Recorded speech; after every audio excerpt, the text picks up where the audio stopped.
আজকে আমি আবাদি মাছ, আলু, টমেটো, কাঁচা লঙ্কা, ধনেপাতা, পেঁয়াজ ঘষা, আবার পেঁয়াজ কুচানোও আছে, এই হলো লবণ দিয়ে আমি একটা নতুন রেসিপি করব। আপনারা দেখুন, ভালো লাগবে। এ দেখুন, শুকনো লঙ্কার গুঁড়ো দিলাম, হলুদের গুঁড়ো দিলাম, সরষের তেল দিলাম,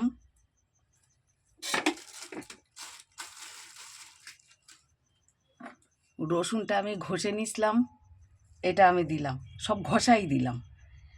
আর এটাকে আমি এবার মাখছি। দেখুন, এই তরকারিটা এত ভালো হবে যে অন্য কোনো তরকারি লাগবে না ভাত খেতে গেলে। আপনারা এইভাবে বাড়িতে একটু করে খেয়ে দেখবেন, আমার কথা মনে করে একদিন ট্রাই করে দেখবেন, দেখবেন খুব ভালো হয় খেতে। আমি কিভাবে করব দেখুন আপনারা। আমি এটাকে মাখিয়ে নিলাম, এই মাখিয়ে এটাকে আমি 5 মিনিট রেখে দেবো।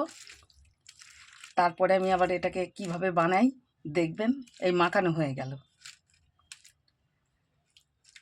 এটাকে আমি 5 মিনিট রেখে দিলাম। এইভাবে 5 মিনিট পরে আবার আমি করব। কড়াইটা বসিয়ে দিয়েছি, এবার দেখুন তেল দেবো।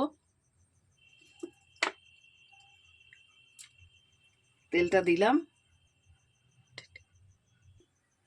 তেলটা আমার হয়ে গেছে।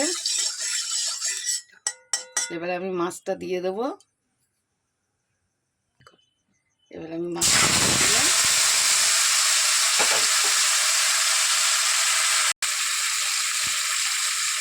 এবার আমি সামান্য জল দিয়ে দিলাম, এই জলটাতেই এটা সিদ্ধ হয়ে যাবে। নেড়ে দিলাম। বেশি ঝামেলা না রান্না করতে গেলে,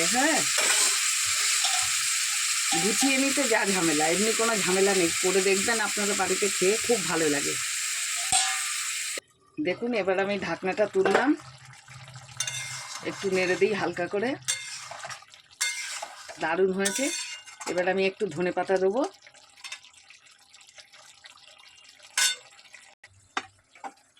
এবার আমি ঢেলে নিলাম এটা।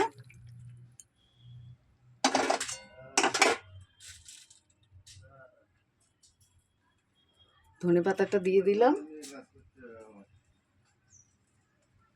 দারুণ হলো। পারলে এভাবে আপনারা বাড়িতে করে খেয়ে দেখবেন আর আমার কথা ভাববেন।